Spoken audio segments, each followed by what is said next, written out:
വിഷ്ണുപുരം ചന്ദ്രശേഖരൻ കേരള രാഷ്ട്രീയത്തിലെ ഗർജിക്കുന്ന സിംഹമാണ് എന്നാണ് അദ്ദേഹത്തിന്റെ തന്നെ അഭിപ്രായം.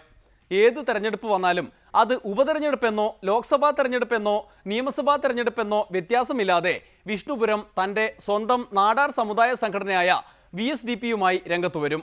കുറെ പേടിപ്പിക്കും, കുറെ പിന്തുണയ്ക്കും. അവസാനം പിന്തുണച്ച സ്ഥാനാർത്ഥി തോറ്റു തുന്നം പാടും. ഏറ്റവും ഒടുവിൽ അങ്ങനെ വഴിയാധാരമായ മഹാനാണ് സാക്ഷാൽ PC ജോർജ്. എന്തായാലും ഇത്തവണ സ്വന്തമായി പാർട്ടിയുമായാണ് വരവ്. തെരഞ്ഞെടുപ്പിന് മുമ്പായി സമുദായത്തിൽ ലഭിക്കേണ്ട സംവരണ ആനുകൂല്യത്തിനായി ഒരു സമര നാടകം കൂടി സംഘടിപ്പിച്ചു കഴിഞ്ഞു. സെക്രട്ടേറിയറ്റിന് മുന്നിൽ ക്രിസ്ത്യൻ നാടാർക്കു കൂടി വേണ്ടി പള്ളിയിൽ അച്ഛന്മാരെ അണിനിരത്തിക്കൊണ്ടുള്ള സമരം. അണികൾ മരത്തിലും തൂണിലുമൊക്കെ കയറി ആത്മഹത്യാ ഭീഷണി പോലും മുഴക്കി.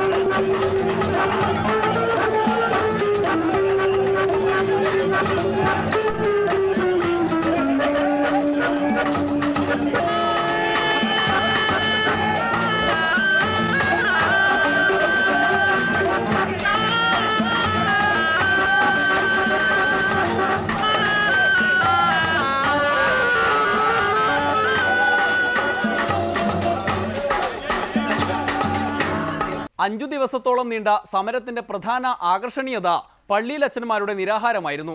അച്ഛന്മാരാണല്ലോ, ഉമ്മൻചാണ്ടിയും ക്രിസ്ത്യാനിയാണല്ലോ വന്ന് പ്രശ്നം പരിഹരിച്ചോളും എന്നാണ് വിഷ്ണുപുരവും അച്ഛന്മാരും കരുതിയത്. എന്തു കാര്യം, പള്ളിയിൽ അച്ഛന്മാർ പട്ടിണി കിടന്ന് വിശക്കുമ്പോൾ എണീറ്റു പോയിക്കോട്ടെ എന്നതായിരുന്നു അത്രേ ചാണ്ടിയുടെ നിലപാട്. അതുകൊണ്ട് പള്ളിയിൽ അച്ഛന്മാർ പട്ടിണി കിടന്നത് മൂലം നാടാർ സംഘടനാ അംഗങ്ങൾക്ക് ഒരു ഗുണവും ഉണ്ടായില്ല. എത്ര കാലമായി ഇമാതിരി സമരങ്ങൾ ഈ വിഷ്ണുപുരവും കൂട്ടരും നടത്തുന്നു?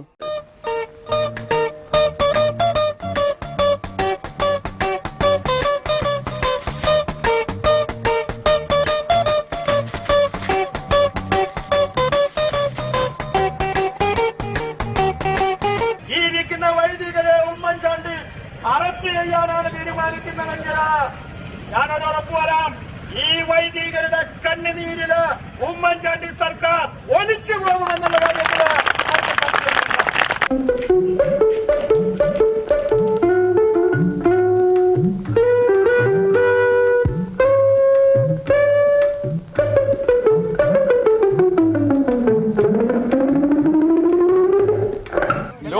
ലോകത്ത് ഇത്രയും കണ്ണ് ചോരയില്ലാത്തൊരു മുഖ്യമന്ത്രി ഉണ്ടാവില്ല. ഞങ്ങൾ ജീവിച്ചിരിപ്പുണ്ടെങ്കിൽ ഞങ്ങൾ ചോദിക്കും, തീർച്ചയായിട്ടും ഞങ്ങൾ ചോദിക്കും.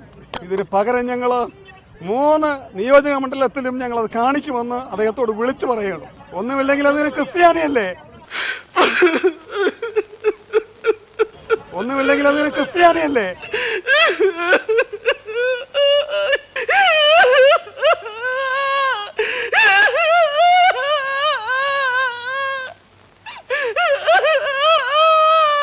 ഒന്നുമില്ലെങ്കിൽ അതൊരു ക്രിസ്ത്യാനിയല്ലേ.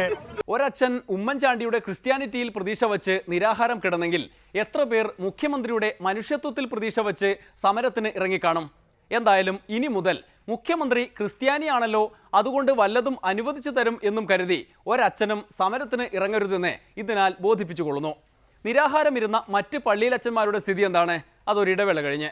വേഗം ഹൈ റേഞ്ച് ക്ലബിലേക്ക് ഒരു ആംബുലൻസ് അയക്കണം, ഒരു ശവം കൊണ്ടുപോകാനുണ്ട്. എന്നെ വേഗം ആശുപത്രി കൊണ്ടുപോ. എന്റെ കർത്താവേ, വണ്ടി ചാട്ടി വേഗം. എന്റെ ദൈവമേ, ആ നിലവിളി ശബ്ദം വിടോ.